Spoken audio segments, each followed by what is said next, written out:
fulla ak fayda moo ñu dajale fii tey yaakaar naa kenn ku nekk si yéen depuis 3 jours comme 4 jours 5 jours yaa ngi bàyyi sa yitte tëj sa kër ñëw taxawu Lat Diop ma leen di indil nuyoo président Lat Diop nee na mi ngi leen di nuyu mi ngi leen di sant gis na seen taxawaay bu loolu weesoo jot nañ léegi sa ay xibaar ñu ne ñu koy jëlee dig pour yóbbu ko këram pour yaakaar naa saytu loolu nag yaakaar naa lu yoon dogal la lu ànd si d'accord ak ñoom si loolu tey nag mi fa dajale dañoo xool mbir yi jàngat ko saytu ko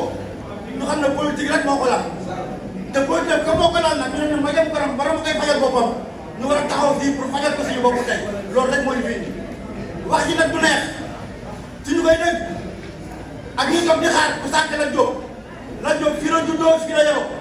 ci réew mi la tekkee ci réew mi la nekk di jàppale doomu aadama di leen dimbali ba doon yàlla tey nit nag boo ko jiiñee ak sàcc nga saytu di saytu amul benn rapport boo xamante ni jàpp na Lat Diop gus naa jël ñàkk jërëm kooku damaa jàpp lii gor amul kersa amul dara nag ko war a bàyyi ci njëkk ak teraanga loolu yëpp nag bañ ko saytoo jàpp nañ indi leen ay nit pour bëgg koo dugal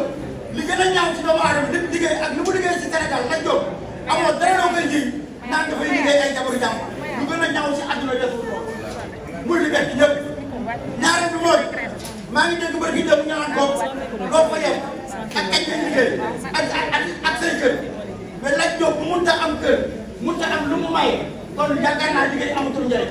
ñi fi toog ñu bees yi nga xamante ni ba ñu commencé liggéey matul 7 ans épaulé ma ni liggéey simple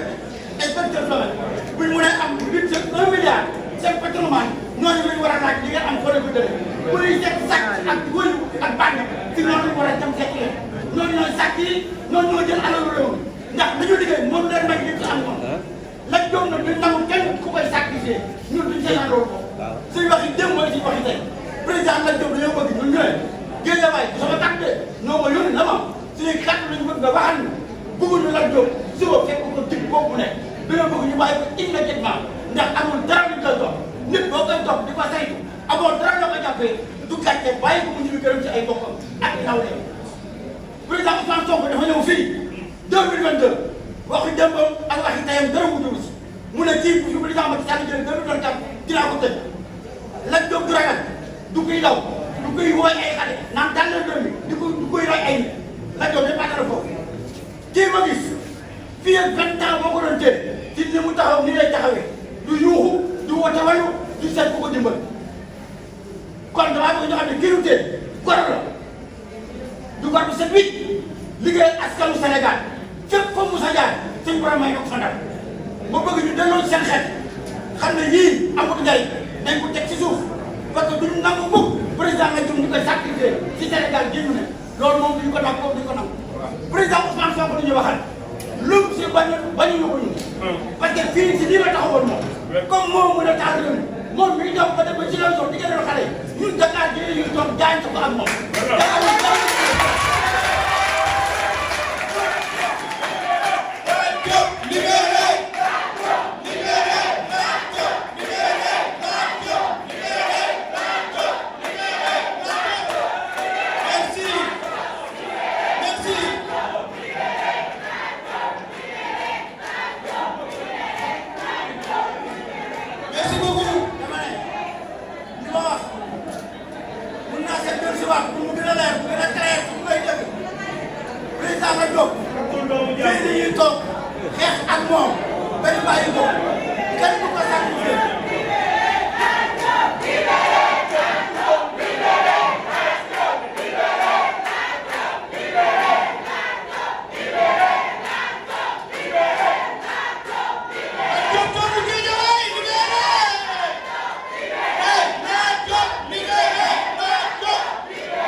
dama ne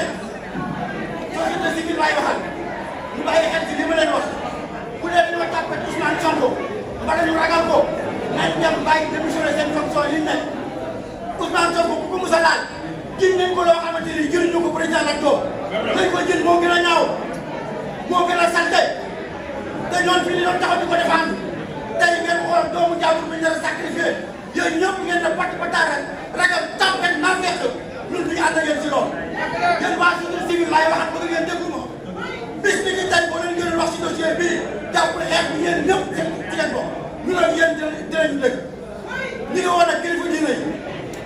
woo kilifa diine yi kilifa aada yi te buñ jógee fii incha allah si kàddu suñu borom suba danañ seet suñu Mountakha danañ seet suñu Baye Sy Mansour képp kuy war a seet dana la seet parce que bëgguñu réew mi yàq fi réew mi duggoon ñi ñaan ba réew mi génn fii duñ ko réew mi dara ko yàq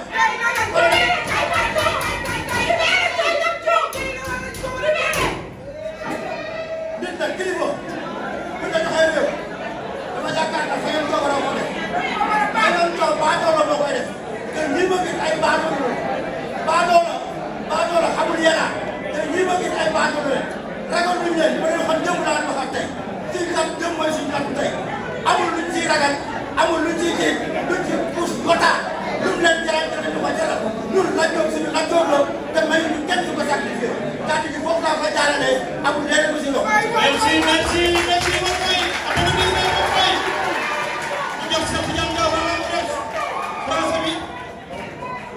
waaw.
À l'entame de mes propos,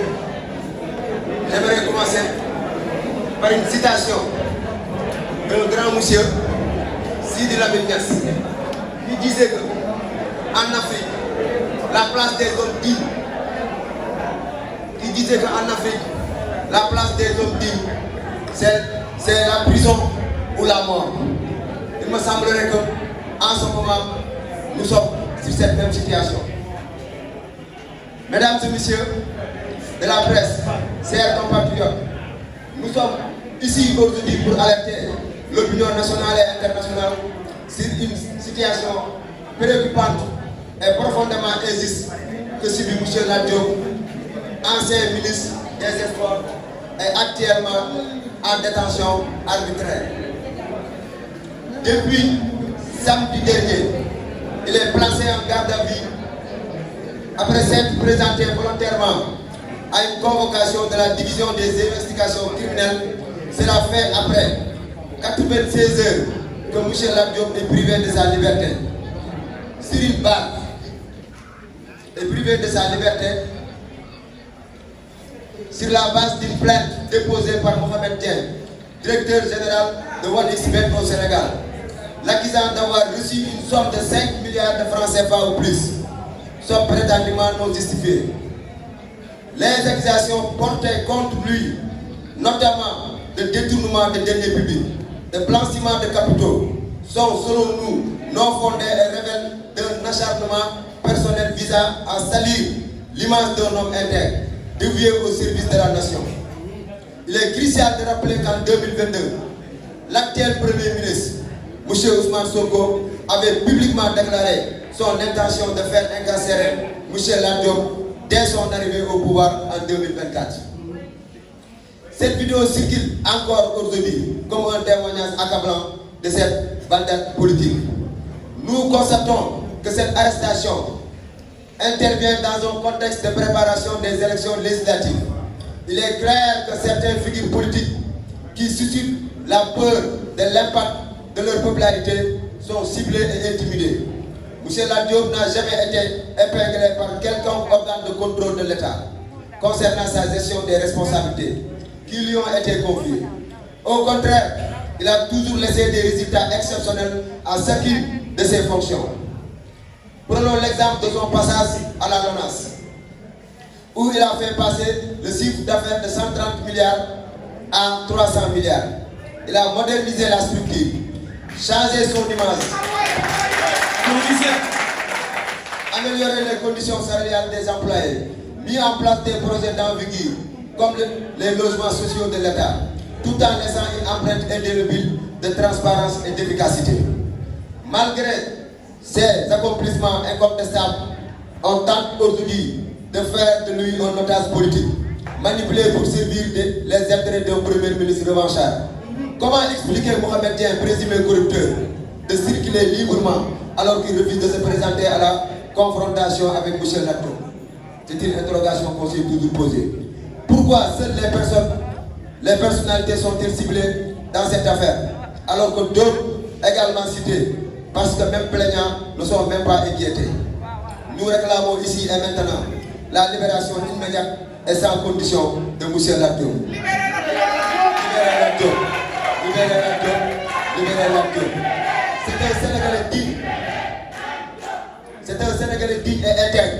qui a toujours œuvré pour le bien de son pays. Cette cabale contre lui doit cesser. Nous appelons l'opinion publique ainsi que les autorités compétentes à prendre conscience de cette injustice flagrante et agir pour y remettre fin. Nous continuons à nous battre pour la vérité et pour la justice, afin que notre leader soit rétabli dans ses droits, que cesse cette persécution injustifiée. Je vous remercie.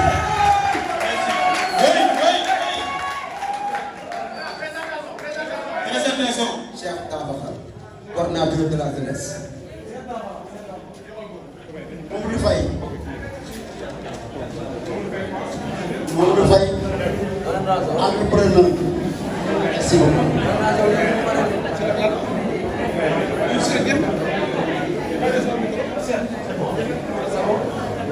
Jeex na